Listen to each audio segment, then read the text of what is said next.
and is conflicted. What happened? He was never in the Bible. He was always in some other book. Romans chapter 3 and verse 20 is where he just went, whoa! For by works of the law, no human being will be justified in his sight. What do you do with that?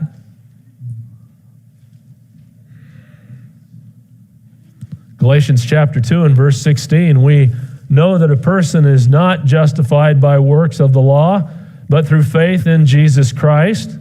So we also have believed in Christ Jesus in order to be justified by faith in Christ and not by works of the law, because by works of the law no one will be justified.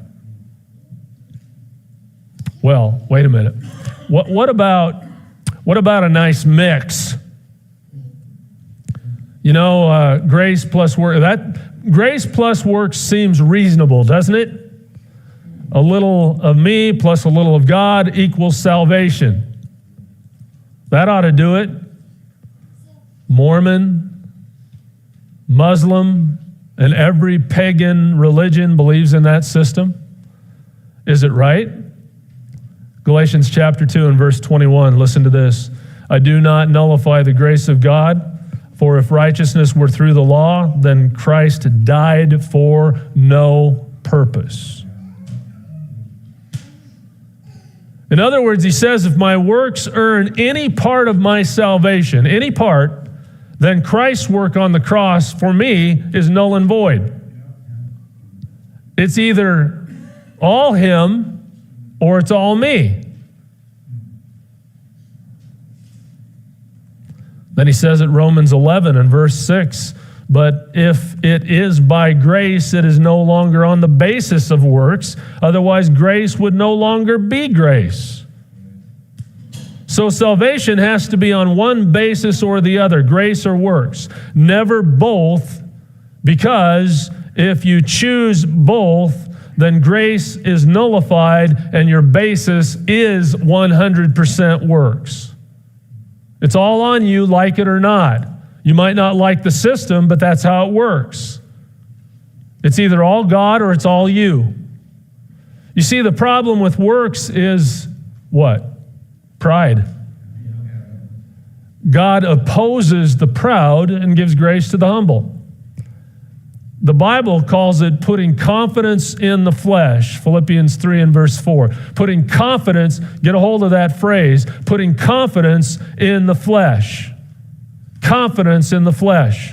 That is in our efforts. The confidence that you are right with God and headed for heaven is either in your flesh or it's in God. One of the two. Your efforts or his. Your righteousness or that of Jesus Christ. I'm doing pretty good or Jesus did it all. Paul confessed that before being saved, this is Paul, the penman of Ephesians, but over in Philippians, he confessed that before he was saved, he was filled with confidence in the flesh and in his own works. He said he was a Pharisee, and he trusted in his own works, and he kept the law, he says it, better than anyone else. But after being saved by grace through faith, he said, I consider all those works that I did before rubbish, in order that I may gain Christ and be found in him, not having a righteousness of my own that comes from the law, but that which comes through faith in Christ. Paul understood that he had to give up all confidence in the flesh, even though he really had reason to boast in that. He had to give all of that up. Any idea of works or self-righteousness, he had to give that up in order to be saved by grace through faith. And God's been saying that, by the way, for thousands of years. Is anybody here? You know, 800 years before Christ, Isaiah said, all our righteous deeds are like a polluted garment.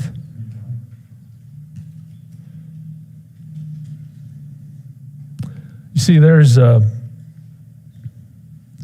no way to believe that you're earning your own way without self-righteous pride. And so works, think with me. Somebody say, I'll think. Works, because they are actually sin, can only earn you one wage. Are you with me? Let me say it one more time. Works, because they are actually sin, can only earn you one wage. The wages of sin is death. And it's only grace that eliminates confidence in the flesh. Grace is a total dependence on unmerited favor. It's the cure for self-righteousness. It's the cure for sinful boasting. Salvation is not your own doing. It is a gift of God, not a result of works, so that no one may boast. So that no one may boast. So that no one may boast. You know how important that is?